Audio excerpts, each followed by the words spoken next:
বিসমিল্লাহির রহমানির রহিম। আসসালামু আলাইকুম। প্রথমে সবার প্রতি শুভেচ্ছা এবং শুভকামনা জানিয়ে এখন সপ্তম শ্রেণীর কিছু সূচকীয় অঙ্ক করব। অঙ্কগুলো দেখো একবারে সহজ হয়ে যাবে। কেমন?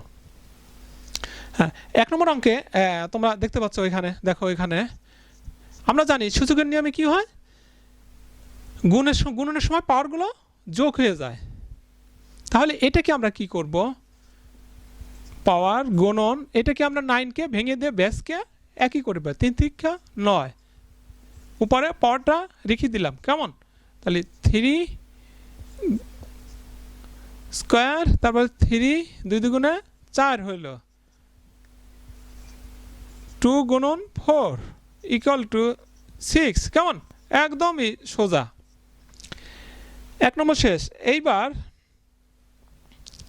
3 নম্বরে নিচেরটা করে নেই। দেখো আমরা জানি সূচকের নিয়মে কি থাকলে, ভাগ থাকলে বিয়োগ হয়। কি কার বিয়োগ হবে? পাওয়ারগুলো বিয়োগ হবে। তাহলে এখান থেকে এস উপর পাওয়ার কত? 13 বিয়োগ পাওয়ার 5, এটাকে বিয়োগ করলে কত হয়?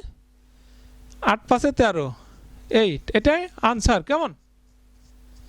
একদম ইজি। এইবার তোমরা এখানে দেখতে পাচ্ছ যে এখানে 5 কিউব গুণন, এটাকে আমরা বেসকে 1 করার জন্য ভেঙে দেবো, 5 5 25, এটাকে উপরে পাওয়ার রেখে দিলাম। কেমন? 5 কিউব গুণন, তাহলে 2 দুগুণে 4, মাইনাসে প্লাসে -4 হয়ে যায়। তাহলে আমরা কি জানি যে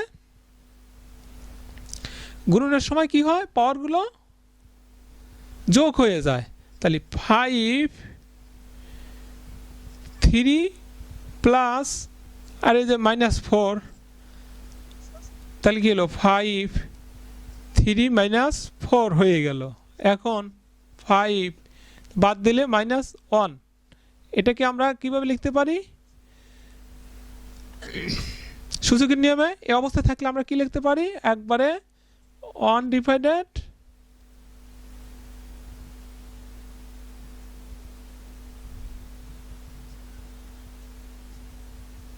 হ্যাঁ, তাহলে সূচকের নিয়মে এই অবস্থায় থাকলে আমরা সরাসরি কি লিখতে পারি?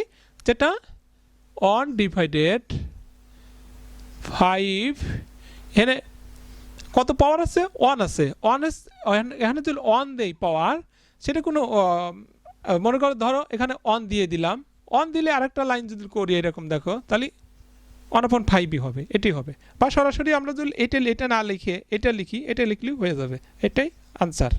হ্যাঁ, এবার দেখতে পাচ্ছ তোমরা 4 নম্বর অঙ্ক,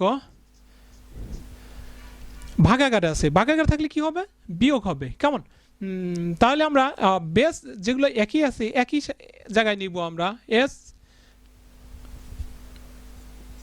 পাওয়ারগুলো বিয়োগ করে দেব। ভাগ থাকলে বিয়োগ হয়। কেমন?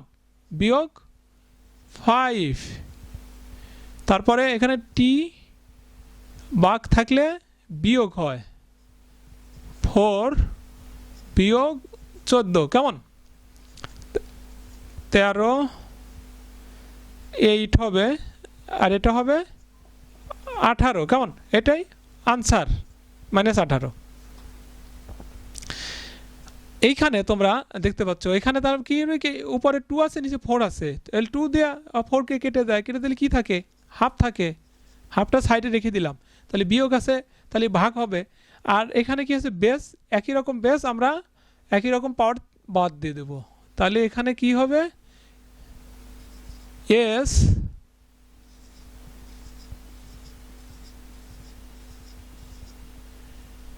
এস 13 থেকে 5 বাদ দিলাম, আর এখানে কি হবে? বেস টি থেকে -4 বিয়োগ, তাহলে -14 ইকুয়াল টু হাফ এস 8 বাদ দিলে 8 8 5 13, আর এখানে কি হবে? -4 প্লাস 14 ইকুয়াল টু 2x 8। তাহলে 14 থেকে 4 বাদ দিলে কত থাকে? 10। এটাই আনসার। অনেক সহজ, আশা করি তোমরা সহজেই করতে পারবে। তোমাদের বইতে এই অঙ্কগুলো দেওয়া আছে, সমাধান করে দিলাম। কেমন? খোদা।